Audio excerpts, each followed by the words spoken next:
Assalamualaikum warahmatullahi wabarakatuh. Salam sejahtera bagi kita semua. Jadi teman-teman, nama saya Rifal Abdul Jafar.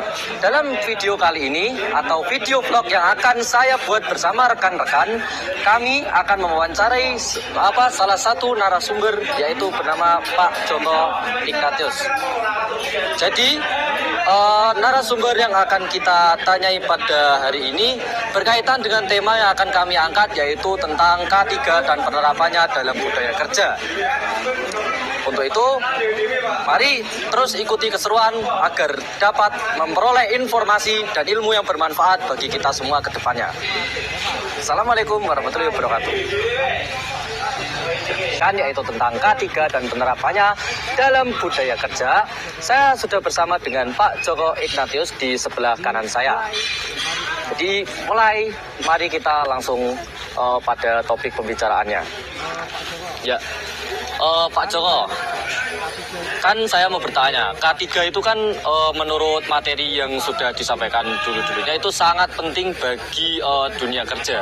Bisa dijelaskan nggak Pak, apa itu K3?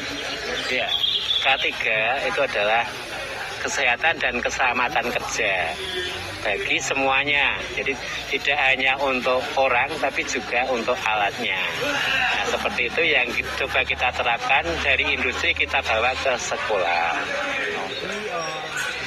Jadi menurut dari pemaparan Pak Joko, K3 itu jelas bukan cuma di industri tapi juga diajarkan dari sekolah ya. Nah, lalu kira-kira gimana sih Pak kita bisa menerapkan K3 ini nantinya selain di sekolah?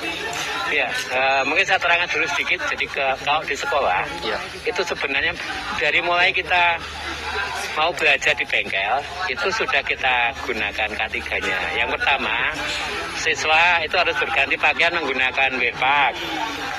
Itu gunanya adalah untuk melindungi, pakaian kerja itu melindungi tubuh kita dan agar bekerja itu leluasa. Nah, misalnya pakaian kerja itu kita buat sengaja longgar, ya, agar kalau nanti kita bergerak itu bebas, entah itu nanti jongkok, berdiri ataupun melakukan aktivitas. Kemudian kegiatan yang kedua itu ada apel. Di dalam apel itu ada kegiatan olahraga, lari-lari, dan juga menyanyikan lagu. Itu tujuannya adalah pembentukan karakter, disiplin utamanya. Nah, dengan kita mempunyai kedisiplinan, itu akan kita terapkan di etos kerja yang akan kita gunakan. Nah, misalnya kalau kalian tidak menggunakan wearpack, kira-kira dihukum tidak sama gurunya? Iya, betul, dihukum Pak. Ya, betul. Tujuannya apa? Hukumannya itu atau poinnya itu? Ya, untuk mendisiplinkan kita, ya, agar senantiasa mematuhi K3 tersebut. Nah, betul, itu tujuannya seperti itu. Ya. Kemudian kaitannya dengan di industri, misalnya kalian datang terlambat, sama industri ada sanksinya tidak? Ya, betul, pasti ada sanksi Pak. Ya. Ada sanksi, mungkin gajinya dipotong dan sebagainya. Betul. Nah, itu penerapannya. Kemudian selesai kita hari-hari, kita juga ada tadi di awal untuk menyanyikan lagu Indonesia Raya. Tujuannya apa? Ya, untuk memupuk rasa nasionalisme, mungkin Pak ya. Bahwa kita ada di Indonesia, bekerja di Indonesia, jiwa nasionalisme itu jangan sampai hilang. Ya, betul. Nah, dengan seperti itu kita akan merasa bahwa kita bekerja menjadi tuan rumah di negerinya sendiri, itu kita menghayati betul. Betul. Nah, itu salah satu tujuan yang kita terapkan. Kemudian setelah selesai itu kita masuk kelas. Nah, masuk kelas itu pun kita sudah menerapkan untuk K3 dalam bentuk yang lain.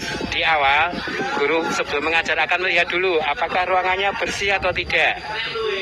Kalau ruangannya tidak bersih, kursinya berantakan, yang dilakukan pertama apa? Pasti bersih-bersih dulu. Ya, bersih-bersih. Merapikan tempat duduknya, ya, mejanya. Ya. Tujuannya apa? Ya, kalau kita bekerja kondisinya tidak nyaman, kira-kira kita bekerja enak tidak? Ya, tidak enak Pak. Ya, tidak nyaman gitu. Tidak merasa tidak nyaman. Nah, itu yang kita terapkan. Setelah semuanya tadi disiapkan, kemudian kita mulai bekerja, kemudian alat yang akan digunakan.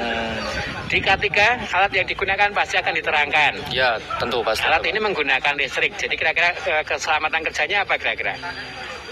Seperti mungkin peralatan yang baju-baju pelindung gitu ya Pak, alat Ya. pelindung diri. Jadi yang pertama gini, kalau itu menggunakan listrik, berarti ada yang risiko yang mungkin timbul kalau kita tidak menggunakan urutan kerjanya. Sehingga ada yang tidak boleh dalam, misalnya memegang langsung listrik itu sendiri, karena akan terjadi apa? Ya, stroke. Membahayakan tubuh kita karena kita akan kesetrum dan bisa sampai Bahkan meninggal dunia nyawa. ya Pak. Satu orangnya, yang kedua alatnya juga pasti akan rusak kalau kita salah betul. menggunakan. Jadi tadi yang di depan saya katakan tidak hanya untuk orangnya tapi juga alatnya. Itu tadi. Jadi penggunanya juga harus betul, orangnya juga harus Betul. selamat, Ya. gitu kan? Nah, betul dan harus selamat. Itu yang kita terapkan. Selesai pembelajaran, kita akan diminta membereskan lagi peralatan, betul? Betul. Ya, tujuannya pada saat nanti kita mau praktek di hari berikutnya, kita mencari Mudah. alat itu mudah dan tinggal betul sekali, digunakan. Nah, saya itu kan juga membersihkan kembali ruangan yang kita gunakan. Sehingga di pertemuan berikutnya, ruangan itu juga siap untuk kita pakai lagi untuk pembelajaran berikutnya. Nah, seperti itu yang kita terapkan di sekolah.